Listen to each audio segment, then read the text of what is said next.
can't do it on your own.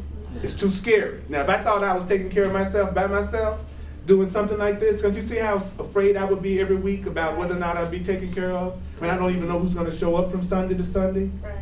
You see, so I had to first establish a faith in my source to even begin to say I'm going to be free enough to live my life the way I want to live it. So to say you're going to go out and do your own thing, yet you have no connection with your source, is insane. You're opening yourself up for nothing but more fear. It'd be better to stay on your job where you're going through the illusion of knowing you're going to get a check if you just show up breathing. Right. But I see so many people say they're dissatisfied with their career, they want to do something different in the world, but they're not changing their mind. They still have the mindset of an employee, but they want to go out in the world and be an independent person. It's a totally different mindset to do your own thing than it is for working for somebody. Right. So your spiritual connection and your personal growth, it cannot be a hobby. It's got to be the center of your life if you want to do your own thing in the world and you want to be free. You cannot treat it like a hobby. It's like if everything's coming from my consciousness and the thoughts and feelings and beliefs that I have, my number one priority is to choose the thoughts that would allow me to move in this direction that I really want to go in, right? And then you go, well, how do I do that? Well, just in this book alone, there's 1,122 pages of new ways to look at things so that you can draw what you want to draw to you. So you don't even have to come up with the ideas that will free you. You just have to be willing to remember them. What could be easier than that? How could it get any better than that? You mean the way out has already been given me? Yes. You mean all I have to do is friggin' read, study, or listen? Yes, because if it's your consciousness that's creating your reality and your thoughts determine your consciousness, well, if you just change your thoughts, your reality will change automatically. It'll just start to switch on you. How do you know what I'm saying is the truth? Well, you won't know until you apply the ideas. Yeah. You have to apply the ideas. So how could I do that? Well, this week alone, tell yourself there's no gain at all to me in suffering anymore, whether I understand it or not. I'm going to start phrasing what I want in the form of a question. So if I want prosperity and abundance, I'll say it something like, how can I recognize all the prosperity and abundance that's due to me as a child of God in ways beyond anything I could imagine? So when I'm ready to curse somebody out because I'm afraid and I feel attacked, what am I going to do this week? I'm going to breathe. So you might be standing up there going,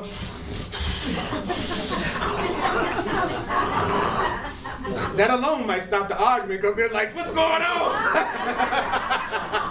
They might burst out laughing. It's just a big joke.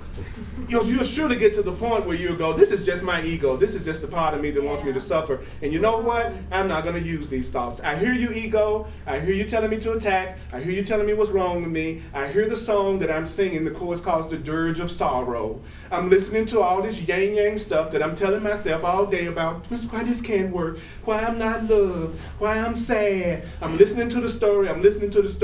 But you know what? I'm not going to use you to determine how I'm going to deal with this situation. I hear you, but I'm not going to use you. I hear you, but I'm not going to use you. I hear this voice, but I'm not going to use this voice. But sometimes I get hooked. Before I know it, bam, I'm using it, right? Then I go, that's my call for love. I'll attempt not to do this again. End of story. Not guilty, not sinful. I'll just choose to do it differently the next time. That's the way. Thank you for listening to this much. And I needed to hear it today. I needed it so bad. I'm telling you. So I see that I'm running a little bit over. So I'm going to do the love offering. Thank you for sharing with me. And then I have one little 1 minute thing I want to do with you before you get out of the door. Okay? Okay. All right? Is that cool? That's cool. Yeah. Now, it's because of the repetition of what we've been telling ourselves. Yeah. If you want to have a new reality, you can't have 1% hearing a thought like we're doing today, and the other 98% of the week you're listening to the same stuff you always listen to and think it's going to really make a real effect. So who are the top 10 people in your life?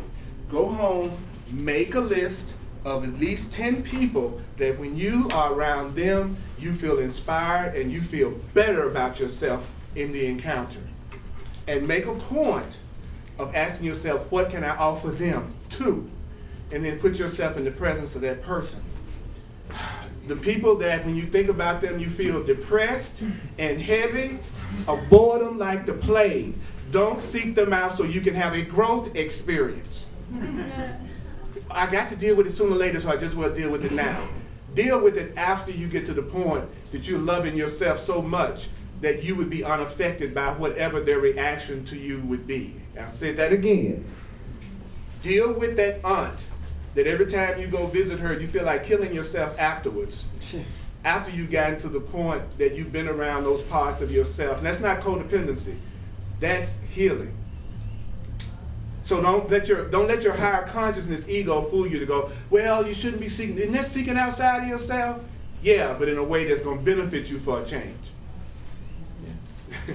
It benefits you to be around the people who look at you and go, you know, I really appreciate you. So the people you enjoy, spend most of your time with them.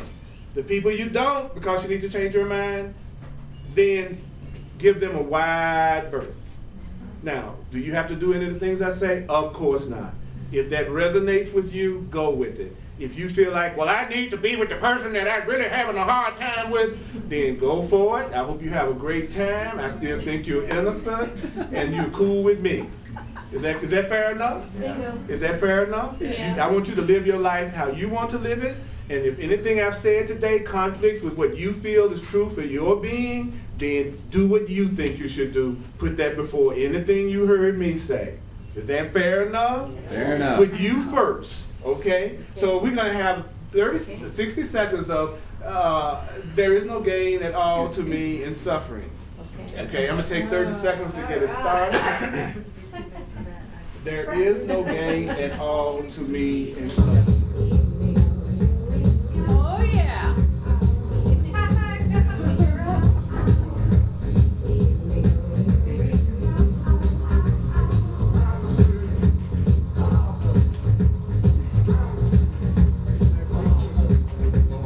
I am not a victim of the world I see. What? I am not a victim of the world I see. Punch it. I am not a victim of the world I see. I am not a victim of the world I see. Can you play? I am not a victim of the world I see. I am not a victim of the world I see. Say what? I am not a victim of the world I see. I am not a victim of the world I see.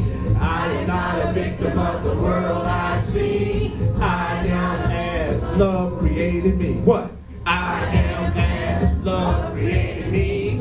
I am as love created me. Say what? I am as love created me. I am as love created me. Now look at somebody. You are as love created you. You are as love created you. Say what? You are as love created you.